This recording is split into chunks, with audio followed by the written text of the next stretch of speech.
It is time for the Boneyard podcast, and joined by Cory Campbell. Now, Cory, we've already had your first win, which we celebrated last week. Your first loss as a head coach. It was going to happen. It was bound to happen at some point. You never want it to happen. I will say that if it's going to happen, you'd rather happen out of district when you're still trying to figure some things out. I know this has been a long week because we'll talk about Highland Park coming up. You never wanted to look forward to Highland Park. This has always felt a little bit like a bit of a trap game.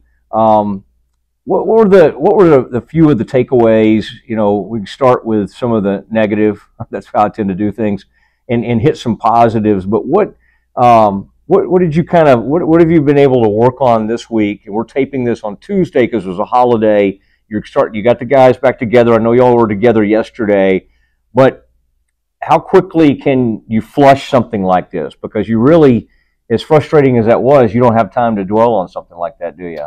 Not too much. We're still trying to figure out who we are. I talked to the staff Friday night after we got back, and we're still trying to figure out our identity a little bit. So we took some time over the weekend,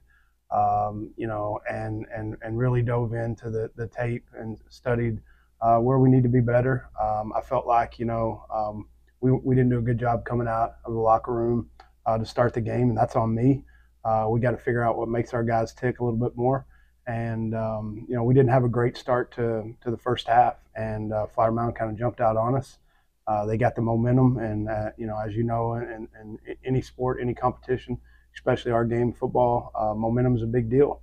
And there, they went down and scored. We went 3 and out. They went down and scored. And then we went down and scored, and then we felt like, we had a little momentum going, and then we muffed a punt.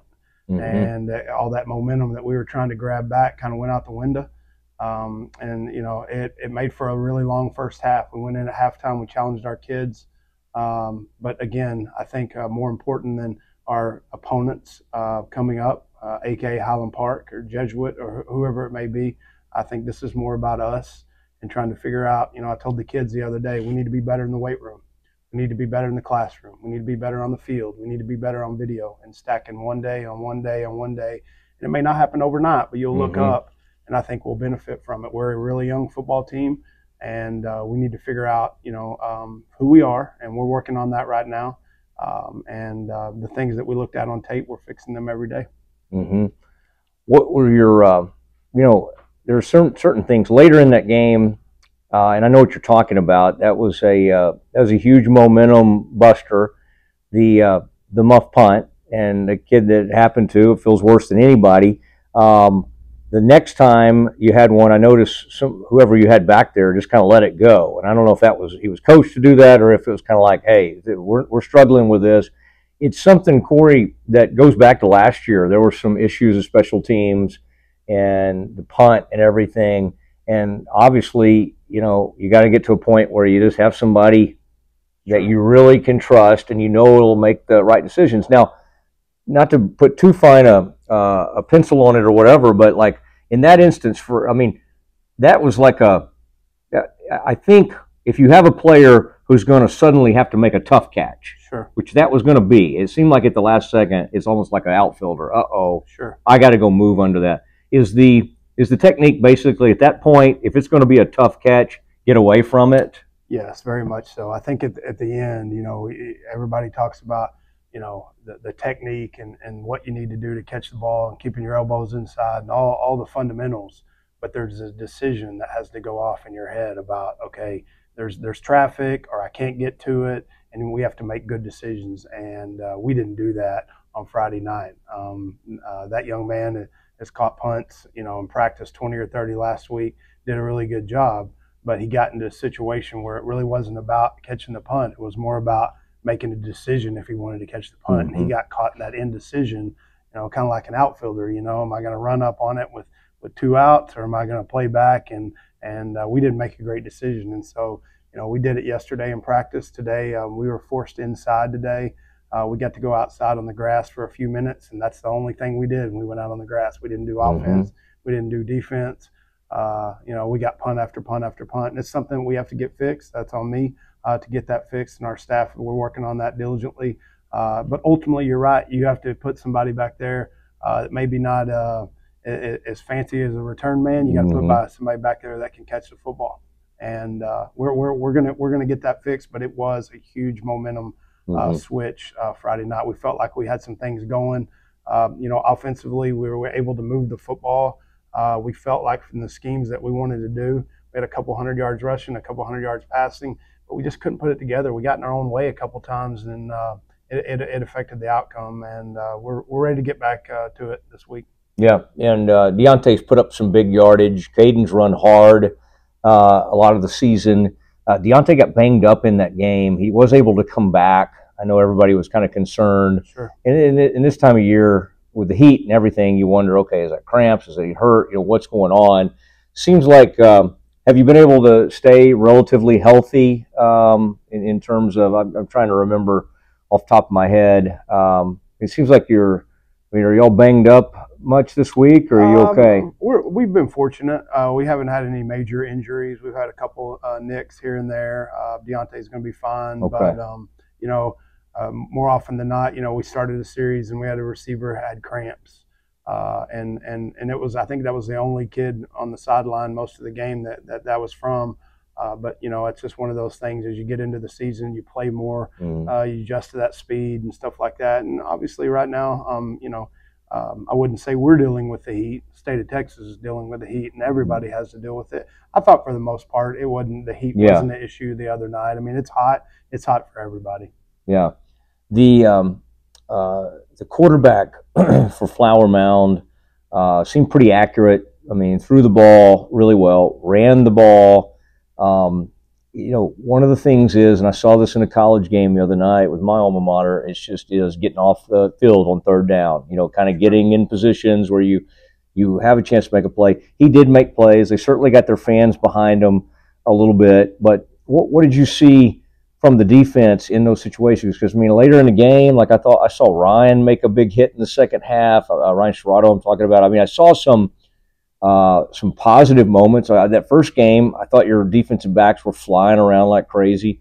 I was excited, by the way, the other night before that game to see Myron McGee got he's committed to Columbia. That's an incredible honor and a great place to go. And I don't think you could, you can't be messing around in the classroom to get that opportunity. But from a secondary standpoint, is it like a lot of things we talk about? Is it like you just need more of the pass rush to help the secondary out, and you probably need more of the secondary to help the pass rush out? Are you seeing some of that? It definitely is. A team like Flower Mound, and give those guys a lot of credit. But they played with such tempo, a lot of empty, a lot of no backs, and they force you to thin that box. And for the most part, our secondary. We had some one-on-one coverages on deep balls, and, it can go 50-50 at times. For the most part, our secondary played well, but they just really thinned that box, where we had to go out and cover a lot of those guys. And, their quarterback did a great job of running the football. I did think our defense played much better in the second half, but give those guys credit. They did a great job. After something like that, you'll certainly expected to go win that football game. Everybody's looking to see, because it's your first opportunity to address the team after a loss. And everybody's, of course, I remember talking to Lonnie about this. Sometimes you're down too, and you got to go, well, okay, what am I going to say to them? All that kind of thing. Sure. And a lot of times people do take their lead off the head coach. Did you feel like you needed to get into them a little bit? Was it what was kind of the message in the aftermath, or after a game like that? Do you not say a whole lot and you kind of wait and allow yourself to reflect and maybe address them the next day? Sure. We had some heated discussions at halftime, but after the game, I just talked to the team in general and the staff. We are a young football team, and we have to figure out who we are. And I just told the kids that this is not going to happen overnight. We graduated 9 on defense. We have a lot of guys with inexperience, several on offense as well. And we're just going to keep on keeping on. I know it sounds kind of coach talk, but that's the only option you really have. You got to roll your sleeves up. You got to go back to work. And I told the kids today and this week and going forward that, you know, this is not something you correct on Monday and you never have to work on again. This is something you do every day, and it's got to be full speed.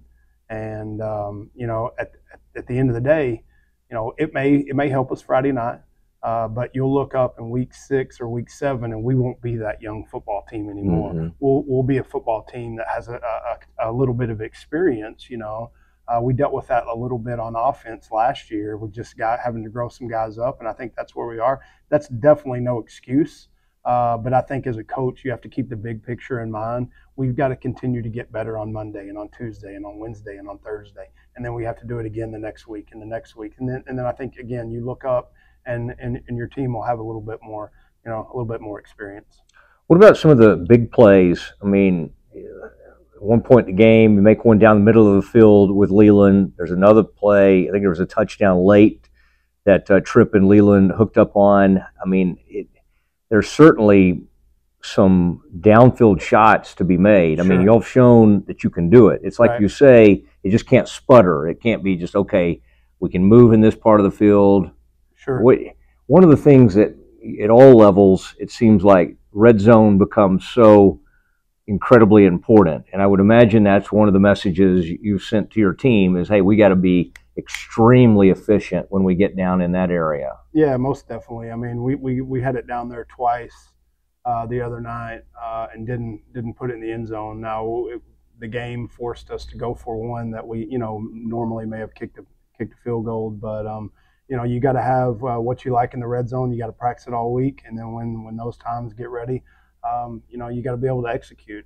And again, going forward, you know, we're not going to draw up new offenses or new defenses or anything like that. We just have to go down there and be able to execute. We did get ourselves in some situations, referring to some of the deep throws and things like that.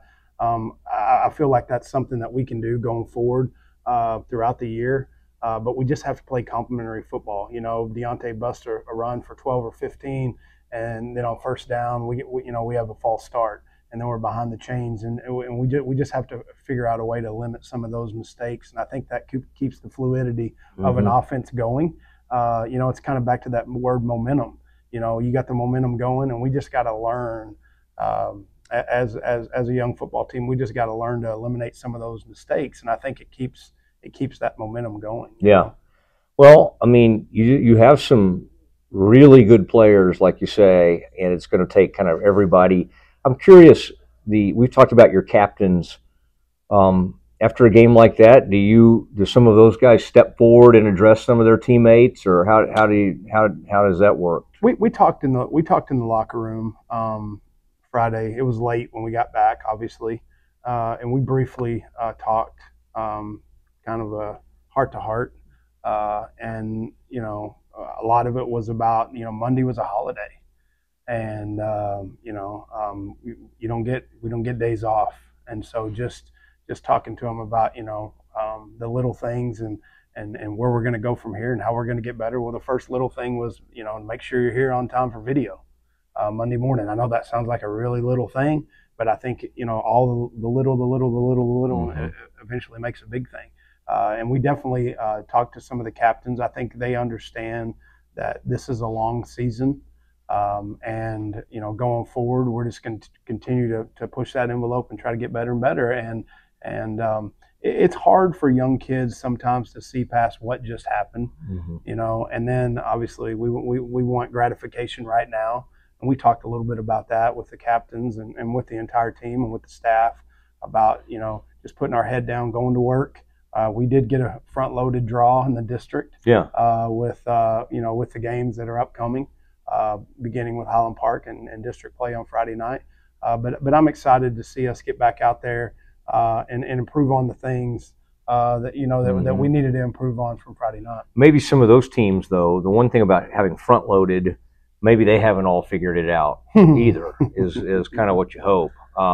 Any players that, as you look back, anybody you want to highlight in terms, and we'll do our unsung, hero award, obviously, but is there anybody that that came in, and maybe as you looked at film, you said, oh, wait, somebody did up front. Somebody battled and really played pretty well up there. Well, I think for defensively, sitting down and with the defensive staff a little bit, Aiden Webb, a safety, played pretty well. Proud of him. He's another junior that, playing varsity football for the first time. He popped on the video. We're really proud of him and where he's going down the road going forward. And then on offense, Harrison Day, it wasn't like he lit up the stat sheet. He did have a couple big catches, one really, really good run. But God, he just played with such great effort, and that effort's contagious. We talked to the team about that. And, he just, if you turn on the video, he didn't take a play off. Both kids, so fun to coach, and they get after it, and they want to be there, and they want to be in the light, and it'll help us going forward. But both of those kids played well Friday night. If they look at Harrison's size and underestimate him, he kind of ate somebody alive, didn't he? Kind of were on the sideline. I think I remember the run you're talking about, and he just said, I'm going to have to bury my head and run over some people. Yeah, if you know Harrison, I mean, again, what a great kid. And, if you ask him to do something, he never looks at you like, what? He does it 100 miles an hour. We ask him to block sometimes, obviously in the run game, screen games. We ask him to go downfield and catch balls and do that type of stuff. And another kid played JV football last year, it was his second varsity football game. And it didn't look like the game's too big for him, though. And it's fun when you get in a huddle with a guy like that. He's like, I got this, And I think that'll rub off our football team. I'm going to try to talk him into going back to basketball because that was too entertaining to watch him out there on the basketball court. It was kind of like a Showtime Lakers type situation. He's kind of born to entertain, but as you say, extremely hard worker as well. Well, no rest for the weary because the Highland Park Scots come rolling into town, and that was quite a scene last year. As you remember it, lots of folks made the way over there. There was a huge sort of I just remember the tickets. It was like there was some kind of scandal or something associated with that, perhaps. We maybe couldn't get our hands on as many tickets as we should have, but it was a real community heading over there. They'll head over our way. I know, everybody needs to come out, support the Wildcats, but I mean, what an opportunity this is to play a team. And obviously they have tremendous depth, tremendous numbers, all those things, but it is at our place, and they got to contend with our crowd and band and the whole shebang. Yeah, Coach Allen does a great job over there at Highland Park.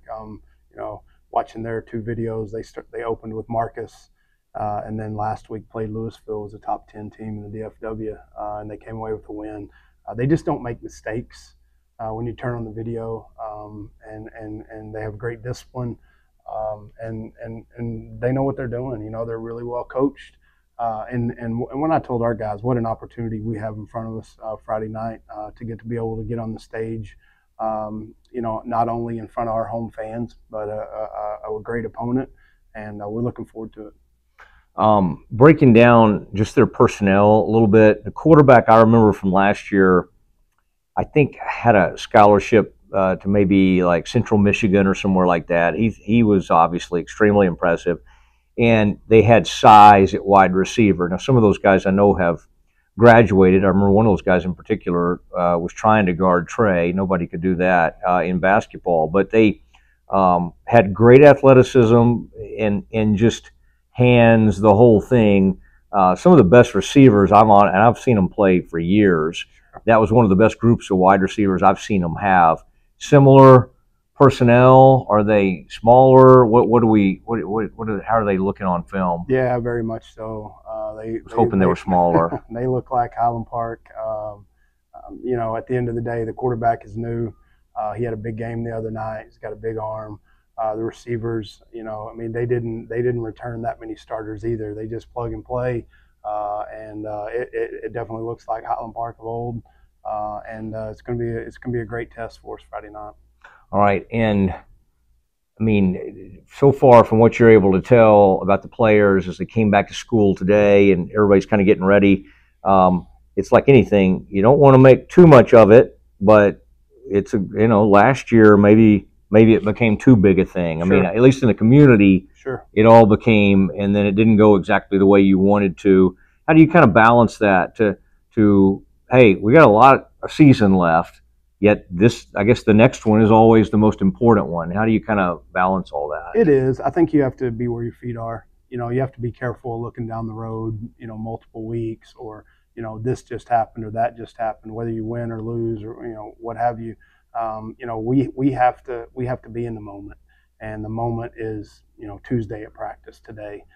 We have to worry about ourselves when we get caught up and getting in the community rivalry, and we get caught up in that we stop worrying about what's going on at the present time, and again, I know it sounds a little coach talk, but at the end of the day, I mean, that's really what we need to be focusing on. We need to focus on us. Yes, I mean, obviously we've studied the tape. We know Highland Park, but at the end of the day, we need to be able to turn on the tape. We need to be able to grade our test, and we need to be getting better, and it needs to be about us. And I think that's my message to the kids. They know who we're playing. They know what's up. But at the end of the day, I feel like that, the way you handle that is worrying about yourself. Well, Randy Allen's been a long-time friend of mine. I forget the name of the new AD over there, but we'll try to, we remember him well, and that'll be kind of interesting. And he'll have a lot of weird emotions because he certainly still loves the Wildcats and loves a lot of your players and your staff. Sure. And I think he's learning to balance. He's got that job, sure, but he's also wondering what you guys are up to and all that. So that's that brings another little layer, doesn't it, to have a mentor and a close friend that's suddenly gone over to the other side. Yeah, it does. But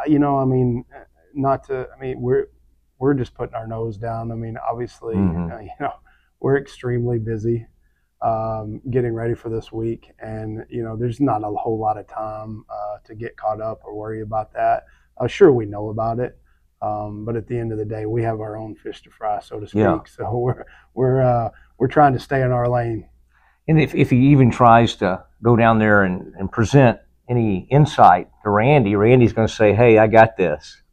Yeah, I would say he's probably got enough skins on the wall to probably portray that. Yeah, but it'll be it's going to be quite a matchup. And by the way, I want to hear the unsung hero award. Everybody wants to hear that. And I got to say before we do this, in the past we've had sponsors and this and that, and the people who love this podcast, everybody just continues to, they just support the program. Sure. And so it's kind of like, I was joking earlier to someone about unspoken prayer or whatever. They don't want like you don't have to promote our business. People just kind of love this. And so I just wanted to, everybody who's like a part of this and contributing to that in the program, the Wildcat Club, this is a pretty remarkable group over here, isn't it, as far as what people, sometimes you almost have to hold people back, don't you? Yeah, I can't reiterate that enough. And if I said a few names on here, I'd be scolded, so I won't. But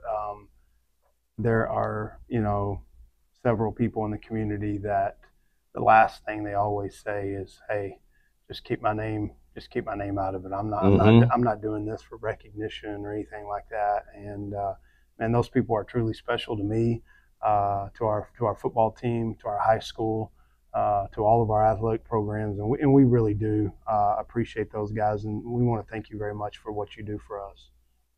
Well said. And both these communities, Highland Park and Lake Highlands, pour into their schools, and that's what makes this such a unique matchup. And we would lose quite a few of our neighbors and young families over to Highland Park. And the thing I kind of like is they're coming our direction now a little more, which is kind of nice. Unsung Hero Award winner, who do you have for us? Unsung Hero, week 2. With everything that we've dealt with since we started two-a-days, I talked to the staff a little bit. Our unsung hero is Jessica Welch and Richard Macera. There are trainers And man, I could write a book on what they've done just in the last month and a half. Just, you know, last Friday we're loading cool zones up in the back of a truck, and they're right there helping. We're tying down cool zones and taking them to Flower Mound. We're talking about nutrition. We're talking about hydration, keeping our players safe from the heat. You know, we weren't able to go outside today, and I hate that, but in the grand scheme of things, they put kids first, and that's what's important. And I haven't even got into the part of where they evaluate injuries and get our kids in rehab and put our kids back on the field. Just so valuable, and they're two great people to work with. You know, there's not any riff or anything there. They're so easy to talk to, and you know, it makes our job easier. But they do so much behind the scenes. People have no idea of the amount of time they put in. You know, and this is not just a Friday night varsity deal. They're here in the mornings when the freshmen are practicing. They're at tennis tournaments. They're at cross country meets. You know, they're at volleyball. They do so much for our kids, and just shout out to them. And they're our unsung hero for week 2. I like it. Jessica and Richard. Yeah, Richard. I've seen Jessica out there when I'm trying to play some tennis in the morning, already measuring the heat on the court to see if the team can go out there, and she has to make all those decisions, and she doesn't always make everybody happy with who can go out and who can't, but she does an amazing job, and I've kind of watched her. I had to be back in the training room for my daughter's injury a few years ago, and she was just as awesome to a junior high kid as she is to the star player. Sure. And so, Jessica and Richard, in lieu of raise, we are giving you the Unsung Hero Award. But they're very valuable. And yeah, we're so fortunate. But she does come around with that little wand or tube or whatever. Yeah, and I just walk the other way. So. Just you know what she's doing. Okay, now you love it, Cory, when I give you some background on some of these old matchups. Lake Highlands, let's see, Lake Highlands varsity. This is Glenn Gant, our historian. And again, you can read all of this. He posts this on the Facebook, the alumni page on Facebook. Cory, you should be on there. I'm sure you would love kind of after losses, but everybody, there's some really neat stuff on there and some helpful pointers. Unfortunately, I don't have any Facebook or anything. Good for you. Yeah, yeah. I wish I was with you. But it's been fine on there. Everybody's very supportive. Lake Highlands varsity football game number 169 was played in front of a sold-out Wildcat Ram Stadium in 1978 when Lake Highlands and Highland Park met in a district contest for the first time. Coach Joe Bob Johnson's Cats were rebuilding after a 1976 record of 2-7-1. And the 1977 squad saw a 500 team, but the fourth-year coach had a winner and the most important player on the field, quarterback Matt Dunnigan. You ever heard that name? I have. Later going to Louisiana Tech. It would have been after the Duck Dynasty and after Terry Bradshaw. And then won 2 Grey Cups in his Canadian Football League Hall of Fame career. That night, Dallas Morning News raved of Dunnigan's sensational performance the next morning as the senior signal caller went 12 of 15 for 140 yards with 1 touchdown and no interceptions. Now that would be like, 300 yards, right? Because that's when they were running more wishbone, running the ball a lot more. Rather pedestrian numbers by today's standards, but Dunnigan's quick zips into the Highland Park secondary kept the Wildcats offense moving during the rare times the running game stalled. And there's more. It goes on to mention Highland Park's Lot McElhaney and then his famous brother who played at SMU. Lot played at SMU too. Lance McElhaney, I still see him around town from time to time, usually like at a taco joint somewhere, would toss. Oh, Lance threw 2 interceptions. Why would you ever let Lance throw the ball? He was too good of a runner. The biggest of which was to defensive back Scott Parks. We know him. In the third quarter of the Lake Highlands 47-yard line, halfback Mike Chitwood would punch it in from 1 yard out, and the Cats would chase the 2-point conversion without success, gaining a 12-7 lead. Glenn goes on for several more paragraphs.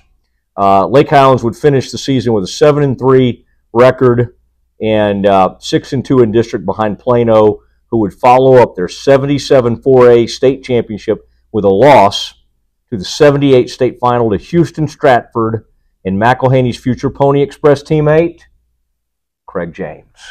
Wow, there you go. And that would have been Tom Kimbrough coaching at Plano, and then, of course, Gerald Brents would come on and maybe win a couple more state titles. So between Highland Park, Plano Senior High, Lake Highlands, I mean, kind of football royalty. I guess it was probably 20-plus years ago. I was in Sealy, a suburb outside of Houston, and that's where Eric Dickerson's from. Mm-hmm. So a little Pony Express background there, too. Yeah, I would say so. I don't know. Craig didn't get the Trans Am, but yeah, Eric did. All right. Well, any closing thoughts? We do have staying. We're not changing or pushing back game start. I've been seeing some of that in Central Texas. They've been changed to 8 or whatever. Is this what do we have Friday night? Because I want to make sure everybody's there on time in the stands, everything. They were meeting this morning, administration, and the last time I was notified was still going to be a 7 o'clock kick. It is supposed to be, throughout the week. It's supposed to get warmer and warmer. But as of right now, 7 p.m. is still the kick. It'll be packed. Want everyone to come out, and looking forward for the opportunity. All right, anybody from Highland Park listening, we have run out of tickets, sadly, and will not have a place for you to be in this ball game. All right, Cory, appreciate it. Always fun. Thank you, sir, for having me. I appreciate it. Yeah, it was good, and never fun after a loss. But the truth is, great opportunity coming this week against Highland Park. It is the Boneyard podcast. Oh, one last thing. Any other coach? There was one thing I wanted to bring up. The tennis team. I believe it's the 26th. I'll double check this for next week. But they've got a home match with Pierce that I'm kind of excited about, because the men's and women's or boys and girls teams for Lake Highlands are really, really good and stacked. Yeah. And so that's one thing I wanted to. And then of course we got volleyball matchups and everything. So yeah. So with our fall sports, tennis is doing really well. A lot of early success. I think we mentioned last week volleyball went to Forney, won the tournament there. District play is starting for those teams. In October, our cross-country team will have their district meet.